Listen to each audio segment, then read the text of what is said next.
Hello दोस्तों, आप सभी का यूपीएससी ज्ञान दायनी के इस बेस्ट प्लेटफॉर्म पर स्वागत और अभिनंदन है। जैसे कि जीएस बून पर जो नाम मैंने जीएस बून दिया है, आई होप कि आप सभी लोग उसका लाभ उठा रहे हैं। और ये वास्तव में ये जीएस बून वाली जो सीरीज है, ये आपको वरदान साबित होने वाली है। आप सभी लोगों से मैं बहुत रिक्वेस्ट करती हूँ और रिस्पेक्ट रिस्पेक्ट भी करते हैं आपकी, और ये चाहते भी हैं कि आप सभी लोग वीडियो को ज्यादा से ज्यादा बच्चों तक शेयर करें और उनसे बताएं इस चैनल के बारे में। लगातार मेहनत करते आ रहे हैं, कभी कभी मेहनत में ना, मेहनत भी कहती कि दम तोड़ देती है। प्रयास लगातार यही करते आ रहे हैं कि काश ये वीडियो बहुत अच्छा चला जाएगा, काश ये वीडियो बहुत अच्छा चला जाएगा। प्रयास लगातार करते चले आ रहे हैं, पर हाथ में तो आप सबके है ना। आप सब कब चाहते हैं तभी होगा, जब आप चाहेंगे तभी होने वाला है। फिलहाल मैं आप सबसे यही एक छोटी सी रिक्वेस्ट करूंगी कि आप सभी लोग ज्यादा से ज्यादा वीडियो को थोड़ा सा शेयर कर दिया करें, अपने दोस्त मित्र को इस चैनल के बारे में बताएं। और जल्दी से आप सभी लोग अगर चैनल को सब्सक्राइब नहीं कर रखे हैं तो सब्सक्राइब कर लीजिएगा। आइए आज शुरू करते हैं। आई होप कि आप सभी लोग यहाँ से अंदाजा लगा चुके होंगे मोटा मोटा कि आज हम लोग क्या बातचीत करने वाले हैं। आप सबके सामने जैसे कि दिख रहा है, आज हम लोग भारत की प्रमुख जनजातियों के बारे में बातचीत करेंगे और प्रयास करेंगे कि 1 घंटे में आपको समझा दें और आपके पीवाईक्यू भी करा दें। वैसे ये इम्पॉसिबल है 1 घंटे के अंतर अंतर, फिर भी मैं प्रयास करूंगी कि भारत की जितनी भी प्रमुख जनजातियां, प्रजाति और जनजातियां हैं, उन सब के बारे में एक ही वीडियो में आपको दे दे मैटर। थोड़ा सा लंबा हो सकता है लेकिन प्रयास करेंगे कि इसी पर निपटा दिया जाए। तो आप सभी लोग वीडियो को पूरा देखें शुरू से लेकर लास्ट तक। आपको जबरदस्त, आप चाहे यूपीपीसीएस की, चाहे आरओ की, चाहे यूके आरओ की, चाहे एपीएस की, चाहे वनडे लेवल की आप तैयारी कर रहे हो, आपसे ऐसे प्रश्न पूछे ही जाते हैं। आप ये नहीं कह सकते कि नहीं, भील, संथाल और गोंड, ये सब जनजाति या खैरवाड़ जनजाति या खैरा जनजाति, ये सब हमसे नहीं पूछा जाएगा। अरे पूछा जाएगा, आपसे ही पूछा जाएगा। आपके एग्जाम हॉल में आता है, आपके एग्जाम में आता है, आपके ही पेपर में दिखते हैं ऐसे प्रश्न, चाहे आप कोई भी एग्जाम क्यों ना दे रहे हो। इसलिए इसे जीएस बून पर लेकर आए। आइए शुरू करते हैं आज की क्लास को। जैसे कि मैंने आप सभी लोगों को बताया कि ये प्रजाति और जनजातियों के बारे में वीडियो होगा, तो शुरू करते हैं। कहा गया है, यहां पर आप सभी लोग देख रहे हैं, कहा गया भारतीय संविधान में अनुसूचित जनजातियों को परिभाषित या परिभाषित नहीं करता है। अनुसूचित जनजातियों को ये परिभाषित नहीं करता है। संविधान के अनुच्छेद 366 के खंड 25 के अनुसार अनुसूचित जनजाति उन समुदायों को कहा गया है जो संविधान के अनुच्छेद 342 के तहत अधिसूचित किए गए हैं। मैंने इन सब पर बातचीत की है। आप सभी लोगों के बीच में इससे संबंधित विशेष उपबंधों से संबंधित वीडियो भी आ चुका होगा। उसके बाद ये वीडियो आ रहा है, वो आपके इंडियन पॉलिटी से संबंधित है, इंडियन कॉन्स्टिट्यूशन से संबंधित है, और ये आपके इंडियन ज्योग्राफी से संबंधित है। ठीक है ना, जहां पर मैंने आप सभी को 330 से लेकर 342 तक की पूरी कहानी बताई थी, एससी, एसटी, ओबीसी सबको लेकर के। ठीक है ना, आगे बढ़ते हैं। कहा गया भारत में जनजातियों के निर्धारण के लिए उनके सांस्कृतिक, मोस्ट इंपॉर्टेंट ये पूछा जाता है, सांस्कृतिक विशेषीकरण और विभिन्न आवासों के आधार पर बनाया गया है। जो आपके भारत में जनजातियों के निर्धारण है, उनके ये प्रश्न आया है, आपके यूपीएससी ने प्रश्न पूछा है, अभी आप भी वो प्रश्न देखने वाले हैं। तो कहा गया सांस्कृतिक विशेषीकरण और विभिन्न आवासों को आधार बनाया गया। इंपॉर्टेंट लाइन है। आगे कहा गया जनजाति क्षेत्रों के अनुसार देश को 7 भागों में, कितने भागों में, 7 हिस्सों में या 7 भागों में बांटा गया है। पहला हिस्सा आता है उत्तरी क्षेत्र, सबसे ऊपर वाला, फिर पूर्वोत्तर क्षेत्र, अरे पूर्व वाला, पूर्वोत्तर वाला भाग जो जिनमें 7 सिस्टर है, फिर पूर्वी क्षेत्र जिसमें आपके झारखंड वगैरह आते हैं ना, छत्तीसगढ़, झारखंड, ये आपके पूर्वी क्षेत्र के अंतर्गत, आपके पश्चिम बंगाल, मध्य क्षेत्र जिसमें हमारा एमपी यूपी ये सारे क्षेत्र, पश्चिमी क्षेत्र जिसमें गुजरात वगैरह आता है, और कहा गया दक्षिणी क्षेत्र आपके कौन से होंगे, तो आप कहेंगे केरल तमिलनाडु वाले क्षेत्रों को, ठीक है ना, दक्षिणी क्षेत्र। और द्वीपीय क्षेत्र जैसे आपके अंडमान निकोबार द्वीप समूह आएंगे, ठीक है ना। आई होप इन 7 भागों में जो बांटा गया है ये आप याद करके रखें। कहा गया भारत में कुल जनसंख्या की, भारत की बात हो रही, 8.6 या 8.6% जनजातियां पाई जाती हैं। इनकी सर्वाधिक संख्या या जनसंख्या क्रमशः मध्य प्रदेश में, महाराष्ट्र में और उड़ीसा में है। तो सर्वाधिक जो जनजातियां हैं वो आपके मध्य प्रदेश में, और मध्य प्रदेश के बाद जाएंगे महाराष्ट्र में और फिर उड़ीसा में है। इंपॉर्टेंट बात है, आप इसको याद करके रखिएगा। आगे बढ़ते हैं। आगे कहा गया है, कहा गया वर्ष 2011 की जनगणना के अनुसार पंजाब, हरियाणा, चंडीगढ़, नई दिल्ली और आपके पुदुचेरी में, मतलब 2 राज्य और 3 केंद्र शासित प्रदेश में आपकी कोई भी जनजाति समुदाय नहीं पाए जाते। वर्ष 2011 की जनगणना के अकॉर्डिंग ये सारे डाटा की बात की जा रही है। जितना भी डाटा इस पीडीएफ पर है वो सारी की सारी बात आपकी 2011 की जनगणना के अकॉर्डिंग चल रही है, क्योंकि अभी तक आपके भारत की 2021 की जनगणना जो पहली बार डिजिटल होनी है अभी तक नहीं हुई है। तो कहां पर पंजाब, हरियाणा, चंडीगढ़, दिल्ली और पुदुचेरी में जनजातियों का समुदाय नहीं पाए गए। वर्ष 2011 की जनगणना के अनुसार भारत का सबसे बड़ा जनजाति समूह ग्रुप भील है। कौन सी है? भील है। इसकी जनसंख्या लगभग आप देख सकते हैं, इकाई, दहाई, सैकड़ा, हजार, 10,000, लाख, 10 लाख, करोड़, 10 करोड़, तो 17 करोड़ 7 लाख 1,049 के आसपास है, ठीक है ना।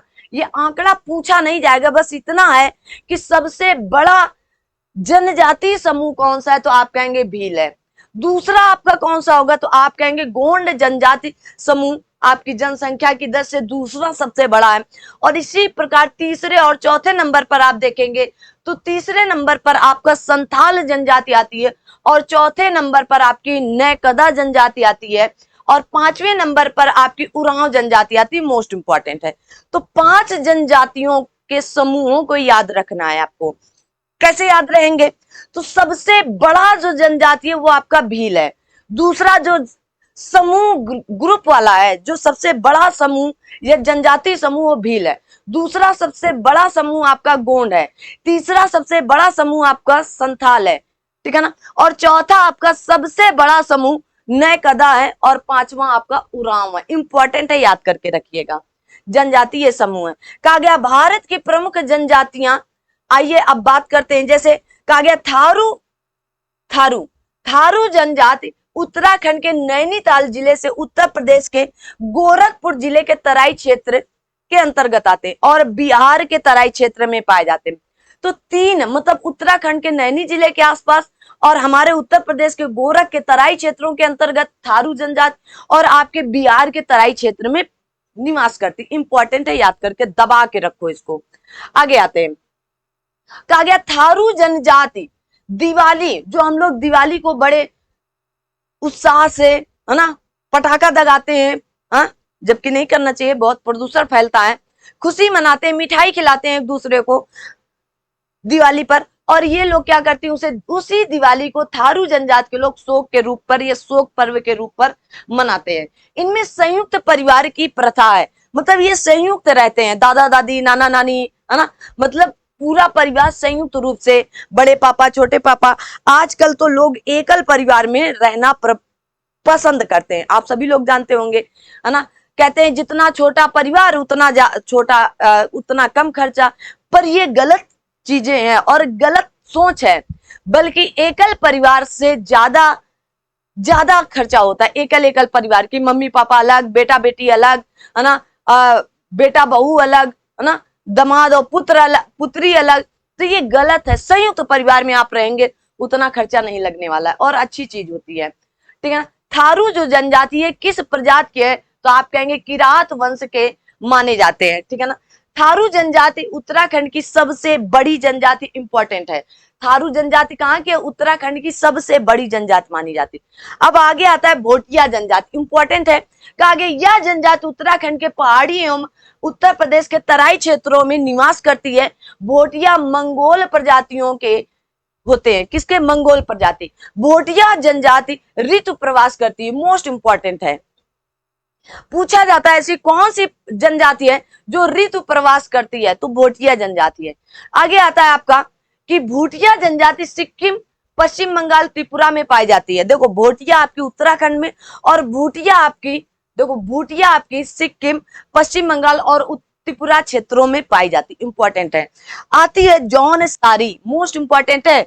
जौनसारी, देखो कहा गया जौनसारी, जौनसारी उत्तराखंड में स्थायी निवासी करने वाली कृषक जनजाति है। कैसी? कृषक के लिए जानी जाती है जनजाति है। यह जनजाति उत्तर प्रदेश में भी पाई जाती है। इनमें बहुपति विवाह प्रथा पाई जाती है। बहुपति विवाह प्रथा का मतलब होता है इन्होंने जिनसे विवाह किया है, अगर उनके भाई हैं 2 3 4 5 6, तो वो सबकी पत्नी मानी जाएंगी, सीधी सी बात है। बहुपति विवाह प्रथा यही कौन सी जनजाति है? जौनसारी जनजाति है। ठीक है। बहुपति नाया विवाह प्रथा पाई जाती है, इंपॉर्टेंट बात है, याद करके रखो जौनसारी से। आगे है जौनसारी के बुक्सा के विषय में कहा गया बुक्सा जनजाति, यह जनजाति उत्तराखंड के नैनीताल के पौड़ी एवं गढ़वाल जिले के क्षेत्र में मुख्य रूप से तथा उत्तर प्रदेश के कुछ भागों में पाई जाती है। इन जातियों में अनुलोम विवाह और प्रतिलोम विवाह प्रचलित है। बुक्सा जनजाति कहा गया है राजपूत वंश से संबंधित है। कौन सी? बुक्सा जनजाति। तो अनुलोम विलोम, अनुलोम विलोम नहीं, अनुलोम विवाह और प्रतिलोम विवाह क्या है? अनुलोम विलोम, अनुलोम विवाह का मतलब होता है कि जो व्यक्ति है, जो आदमी है, जैसे शादी दो, एक व्यक्ति और एक महिला के बीच में ही होगी, एक पुरुष और महिला के बीच में ही होगी। जो पुरुष होगा वो उच्च जाति का होगा या उच्च जनजाति का होगा, और जो महिला होगी वो निम्न जनजाति की होगी। इसे अनुलोम विवाह कहते हैं। प्रतिलोम विवाह का मतलब कि जो महिला होगी वो निम्न जनजाति की हो, जो महिला होगी वह उच्च जनजाति की होगी, और जो पुरुष होगा वो निम्न जनजाति का होगा। मतलब कि एक में पुरुष उच्च होगा और एक में महिला उच्च होगी, बस आपको इतना याद रखना, इसका मतलब यही है। आगे कहा गया राजी जनजातियां उत्तराखंड और उत्तर प्रदेश में पाई जाती है। स्थानीय रूप से इन्हें कहा गया बनरौत भी कहा जाता है। क्या कहा जाता है? बनरौत भी कहा जाता है। इनका धर्म हिंदू है। कैसा? हिंदू। इन जनजातियों में कृषि की झूमिंग कृषि या झूमिंग प्रथा अति प्रचलित है।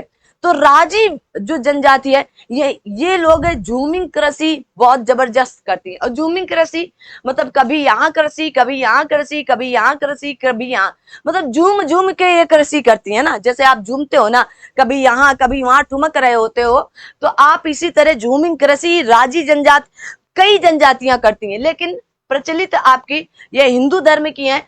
तो झूमिंग कृषि का मतलब स्थानांतरित कृषि भी होता है कि यहाँ पर पहले करेंगी, फिर यहाँ की जब उपज खत्म हो जाएगी तो यहाँ, फिर यहाँ, फिर यहाँ, फिर यहाँ, और इसके बाद फिर वापस यहीं से करना ये लोग स्टार्ट कर देती हैं। ठीक है, इंपॉर्टेंट है। आगे आता है मोस्ट इंपॉर्टेंट खरवार जनजाति। खरवार और खैरवार जनजाति एक ही बात है, एक ही चीज है, नाम में थोड़ा सा, या आप इंडिया कहें या भारत कहें, बात एक ही, हमारे भारत की बात हो रही है। कहा यह खरवार या खैरवार जनजाति उत्तर प्रदेश के देवरिया, इसलिए ये इंपॉर्टेंट है क्योंकि इसमें जिले बताए गए हैं। उत्तर प्रदेश के देवरिया, बलिया, गाजीपुर, वाराणसी और सोनभद्र जिलों में निवास करती है। ये स्वभाव से अत्यंत क्रोधी होते हैं, बड़ी जल्दी ये क्रोधी होते हैं, और शारीरिक रूप से बड़े मजबूत होते हैं कि इनको कुंतलों उठा के दे दो, मनुष्यों को खाओ खा जाए, ऐसे ये लोग होते हैं। लेकिन ये नहीं है ना, ऐसी ऐसी जनजातियां हैं विश्व में कि इंसान का खून पीती, इंसान को कच्चा खा जाती हैं। लेकिन जो आपकी खरवार या खैरवार जनजाति है, इसी एक वनस्पति पाई जाती खैर, और खैर से क्या बनता है? कत्था बनता है, और कत्था बनाने के लिए भी ये जनजाति जानी जाती है, खरवार जनजाति। ठीक है, इंपॉर्टेंट है। कहा गया ये स्वभाव से अत्यंत क्रोधी होते हैं और शारीरिक रूप से बड़े मजबूत होते हैं। यह उत्तर प्रदेश की दूसरी सबसे बड़ी जनजाति है। मैंने कहा दूसरी सबसे बड़ी जनजाति है, दूसरी बड़ी जनजाति है। ये बिहार, पश्चिम बंगाल, झारखंड, उड़ीसा में भी पाए जाते हैं। ऐसा नहीं है कि सिर्फ और सिर्फ हमारे उत्तर प्रदेश में ही निवास कर रहे हैं और उत्तर प्रदेश के कुछ जिलों पर ना। आगे कहा गया, अगला है कि गद्दी यह जनजाति जम्मू कश्मीर में।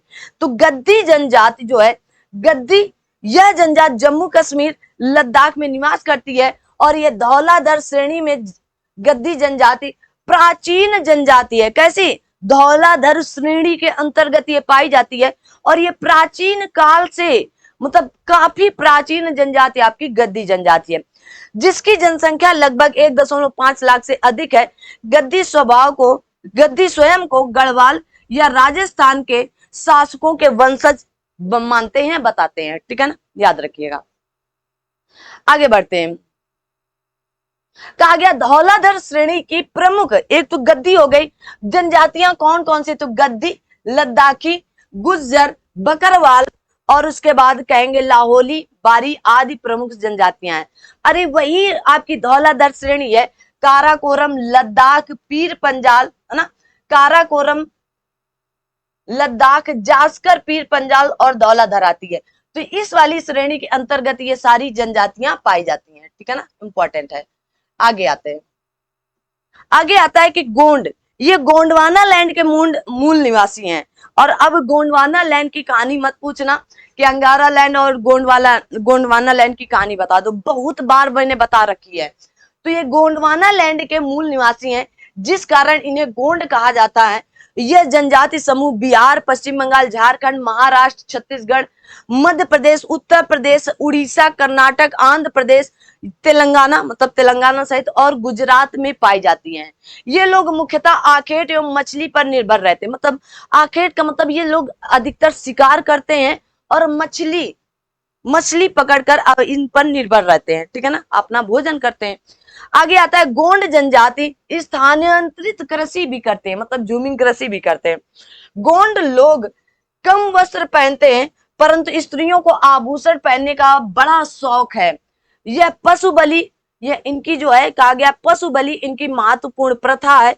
गोंड जनजाति समूह उत्तर प्रदेश का, और गोंड जनजाति समूह की बात की गई है। अब अभी मैंने क्या कहा था कि सबसे बड़ी जनजाति दूसरी आपकी कौन थी? तो आप कहेंगे खैरवाड़ जनजाति। अभी मैंने आपसे बातचीत की है, कौन सी? तो आप कहेंगे दूसरी सबसे बड़ी जनजाति उत्तर प्रदेश की बड़ी जनजाति मैंने कहा था आपकी कौन सी? तो आप कहेंगे खरवाड़ जनजाति या खैरवाड़ जनजाति।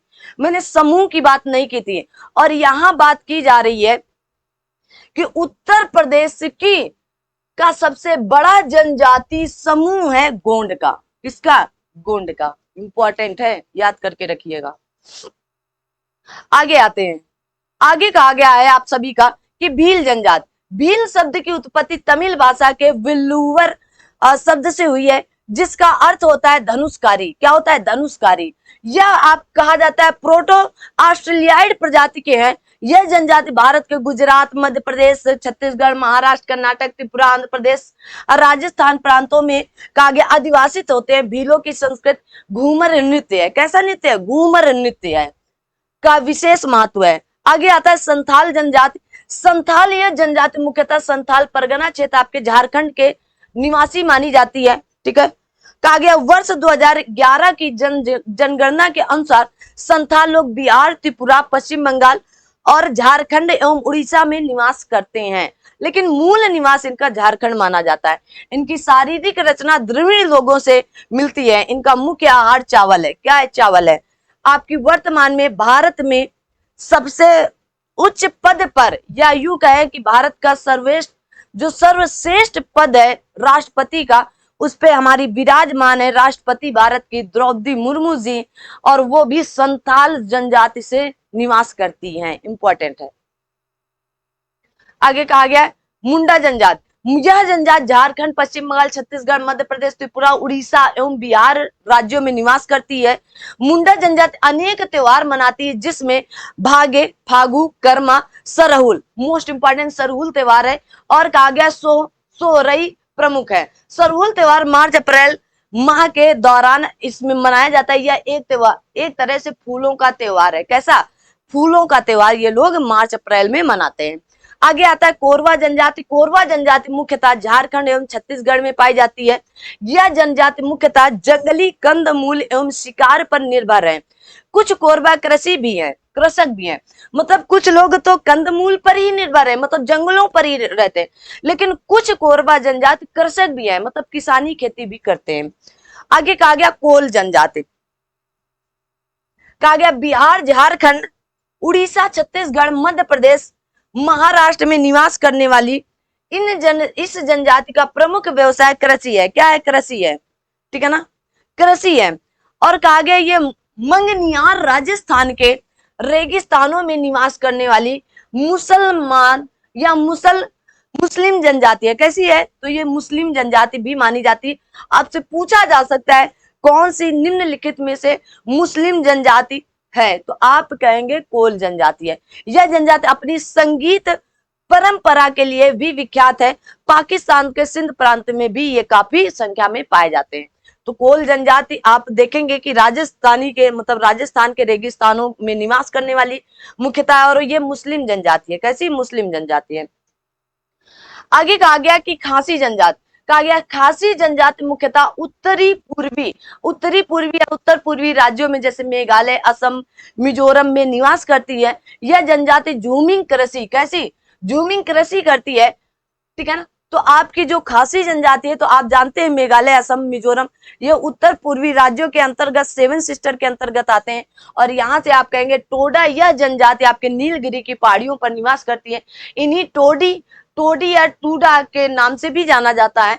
इन लोगों का दावा है कि आर्यों के वंशज के हैं। किसके? आर्यों के वंशज के हैं। इनका मुख्य व्यवसाय जो है पशुचारण है। कौन सा? पशुचारण कराते हैं लोग। ठीक है ना। और टोडा जनजाति में बहुपति विवाह प्रथा प्रचलित है।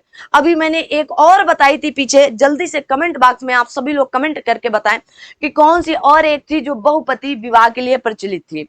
आगे है जारवा जनजाति, मोस्ट इंपॉर्टेंट है। कहा गया भारत की सर्वाधिक खाद्य जनजाति जारवा है। यह अंडमान और निकोबार द्वीप समूह के दक्षिणी अंडमान द्वीप एवं मध्य अंडमान द्वीप पर निवास करती है।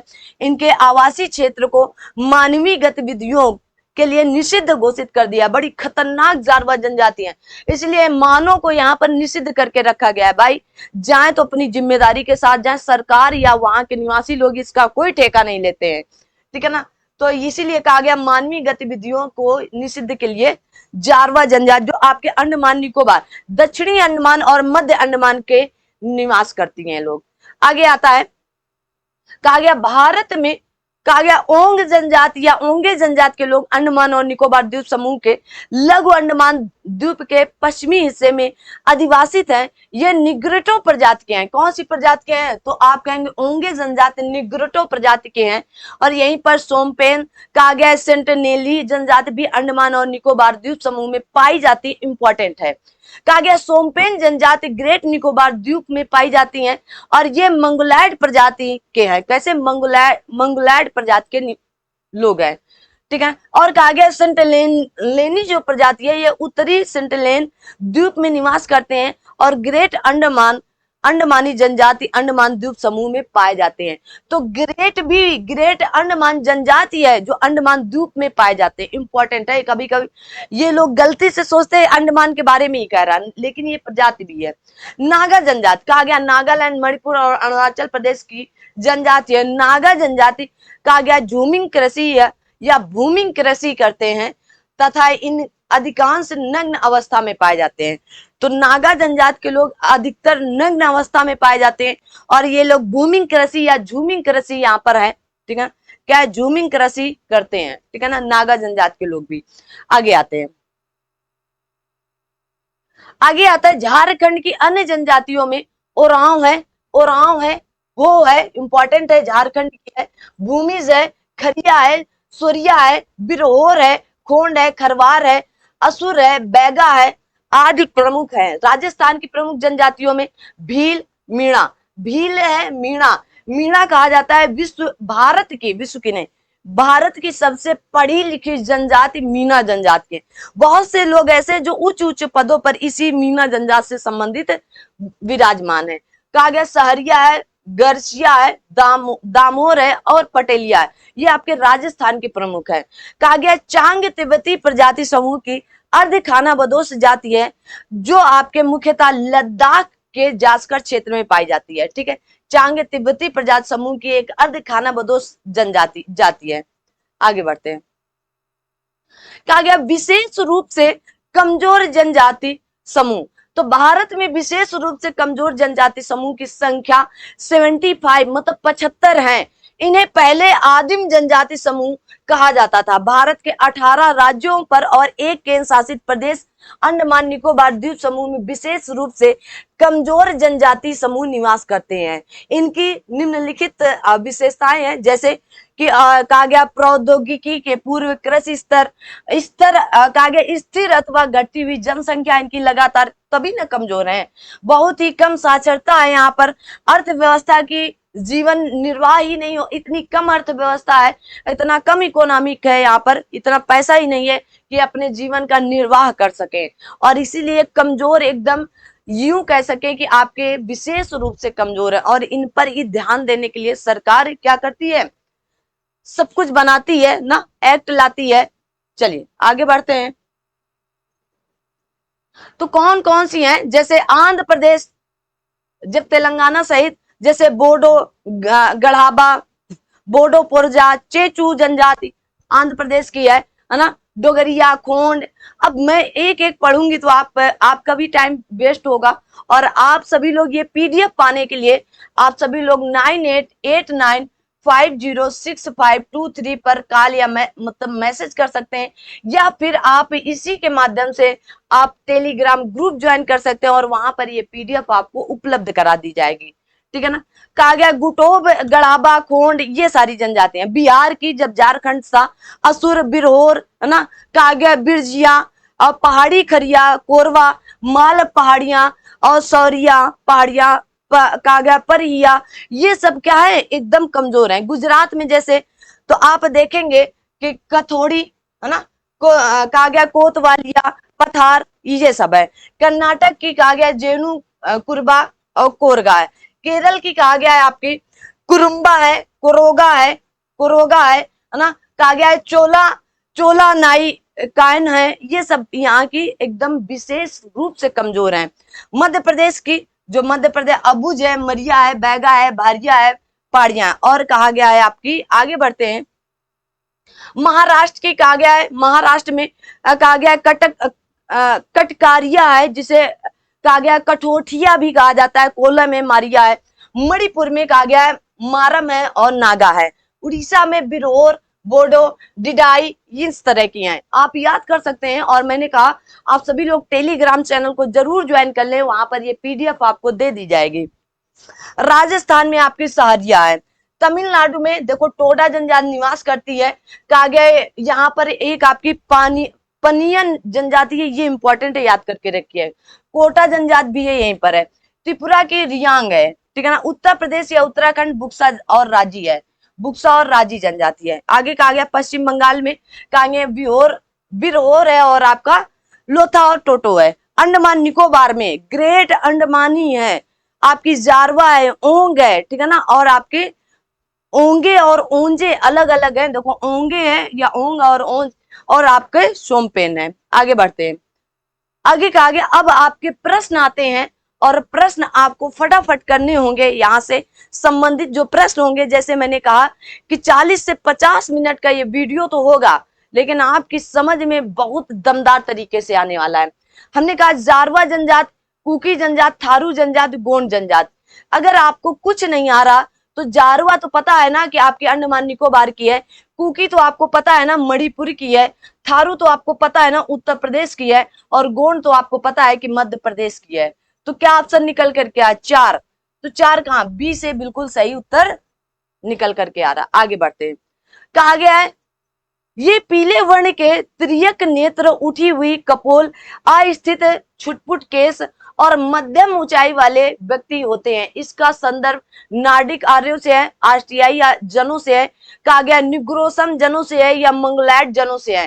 तो आप सभी लोग बताएं किससे संबंधित हैं, तो आप कहेंगे मंगोलॉयड जनों से है। किससे संबंधित है? मंगोलॉयड जनों से है। आगे बढ़ते हैं। आगे कहा गया है आपका क्वेश्चन नंबर 3, कहा गया उत्तर पूर्वी भारत के पहाड़ी एवं जंगली क्षेत्रों में निम्नलिखित में से कौन सा एक प्रजाति समूह पाया जाता है? उत्तर पूर्वी भारत के पहाड़ी क्षेत्रों एवं जंगली क्षेत्रों, कहा गया दिनारिक पाया जाएगा, कहा गया मंगोलॉयड पाया जाएगा, या आपका प्रोटो ऑस्ट्रेलियाइड पाया जाएगा, या आपका कहा गया मेडिटेरेनियन पाया जाएगा। तो बताएं भाई कौन सा आपका जल्दी से कि कौन सा पाया जाएगा? तो आप क्या उत्तर यहां पर सही देंगे? कहेंगे मंगोलॉयड प्रजाति पाई जाएगी। आगे बढ़ते हैं। आगे कहा गया है आप सभी लोगों को कि भारत के निम्नलिखित में से कौन सी जनजाति प्रोटो ऑस्ट्रेलियाइड प्रजाति से संबंधित है? कहा गया इरुलर संबंधित है, खासी संबंधित, संथाल संबंधित या थारू संबंधित है। अभी थोड़ी देर पहले मैंने आप सभी लोगों को बताया कि ये सारी जनजाति आप सभी लोग याद करके रख लें। तो ऑस्ट्रेलियाइड से संबंधित कौन सी होगी? तो आप कहेंगे संथाल जनजाति है। कौन सी? संथाल जनजाति है।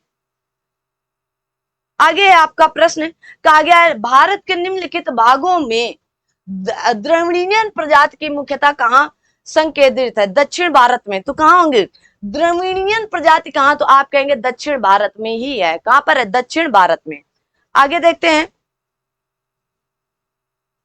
आगे कहा गया भारत में जो एकमात्र मानव कपि पाया जाता है वह है हनुमान बंदर, कहा गया पश्चिमी घाट सिंह, कहा गया पुच्छी मकाम, या असम का मंथर लोरिस, या असम का श्वेत भव गिब्बन। जल्दी से बताएंगे। तो आप क्या बताएंगे? आप गिब्बन का ही नाम लेंगे।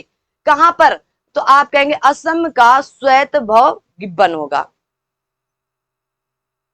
निम्नलिखित में से किस राज्य में जनजातीय समुदाय की पहचान नहीं की गई है? मैंने कितनी बताई थी? तो 2011 की जनगणना के अकॉर्डिंग आप कहेंगे मैंने पंजाब बताया था आपको, मैंने आपको हरियाणा बताया था, मैंने इन दोनों की राजधानी चंडीगढ़ बताई थी। क्या बताया था? चंडीगढ़। फिर मैंने बगल में ही दिल्ली है इसके चंडीगढ़ के जस्ट ना, और आपका पुदुचेरी मैंने बताया था। क्या? पुदुचेरी। तो यहां पर क्या नहीं है? तो आप कहेंगे हरियाणा नहीं है। आगे बढ़ते हैं। आगे कहा गया कि जनजातियां मूल राज्य है। थारू जनजाति कहा गया उत्तराखंड की है, भोटिया जनजाति उत्तर प्रदेश की है, मुंडा जनजाति बिहार की है और कोल जनजाति राजस्थान की है। और कहा गया कौन सा जोड़ा सही नहीं है? तो जल्दी से बताएं भाई कौन सा जोड़ा सही सुमेलित नहीं है? तो जैसे आप देखेंगे थारू जनजाति आपकी उत्तराखंड की है क्या? जल्दी से बताएं। थारू कहाँ की है? जल्दी से बताओ भाई।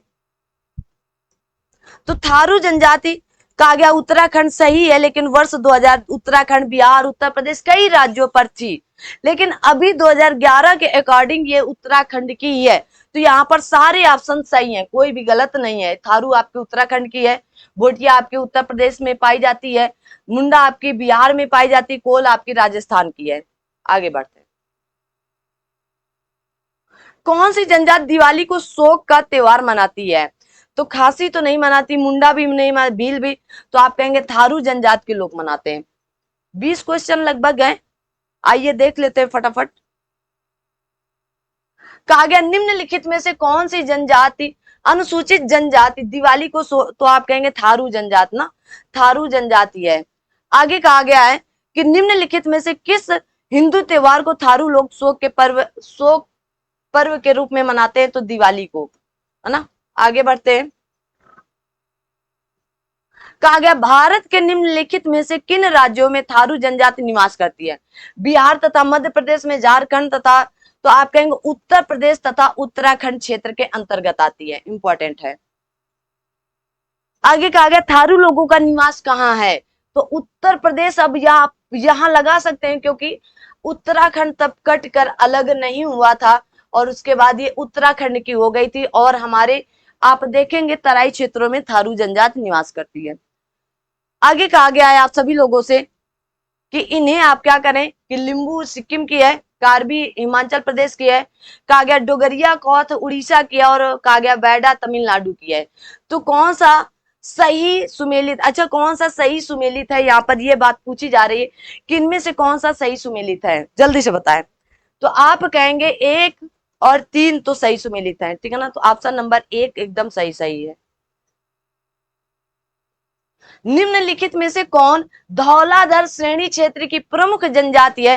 तो आप कहेंगे यहां पर फिलहाल तो गद्दी है, लद्दाखी है, गद्दी लद्दाखी, आप देखेंगे गद्दी लद्दाखी, गुज्जर बकरवाल है ना, लाहौली, और एक आपकी बारी थी, कौन थी? बारी थी, इंपॉर्टेंट है।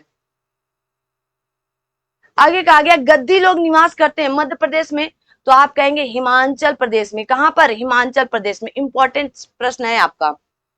अगला प्रश्न है आपका, कहा गया संथाल निवासी हैं तो मध्य भारत के, दक्षिण भारत के, पश्चिमी भारत के, पूर्वी भारत के। तो आप कहेंगे संथाल जो झारखंड है वो कहां पर आएगा? पूर्वी भारत के अंतर्गत आता है। किसके अंतर्गत? पूर्वी भारत के अंतर्गत राज्य आता है आपका झारखंड। आगे कहा गया निम्नलिखित में से कौन सुमेलित नहीं है? भील आपकी कहा? भील कहा गया गुजरात क्षेत्र में, ठीक है। कहा गया जौनसारी उत्तराखंड में, संथाल छत्तीसगढ़ में, और खासी आपकी मेघालय में। तो खासी तो आपकी मेघालय में है, लेकिन क्या आपकी संथाल आपकी छत्तीसगढ़ की है? जल्दी से बताएं कौन सा सही नहीं है। संथाल आपकी छत्तीसगढ़ ना होकर झारखंड आपका, ऐसा नहीं है कि नहीं आएगा, लेकिन ये झारखंड का क्षेत्र ज्यादा आता है, मूल यहीं के हैं, परगना क्षेत्र के। कहा गया संथालों में विवाह का सबसे सामान्य रूप कौन सा है? तो आप कहेंगे बुपला विवाह होता है। कौन सा? तो बुपला विवाह इनके यहाँ होता है। और इसी बुपला विवाह को आप देखेंगे ये लोग किसी और भी नाम से जानते हैं ना, तो यही बपला विवाह के नाम से भी जाना जाता है और बुपला विवाह के नाम से भी जाना जाता है। आज का लास्ट क्वेश्चन, ऋतु प्रवास किया करते हैं कौन सी जनजाति? इंपॉर्टेंट है। भोटिया जनजाति, जौनसारी, बुक्सा, थारू। जल्दी से बताएं कौन सी जनजाति ऐसी है जो ऋतु प्रवास करती है? जल्दी से बताएं, मैंने आपको बता भी रखा है। तो आप कहेंगे भोटिया जनजाति है। कौन सी है? भोटिया जनजाति है। तो आज की क्लास हम लोग यहीं तक रखते हैं, है ना।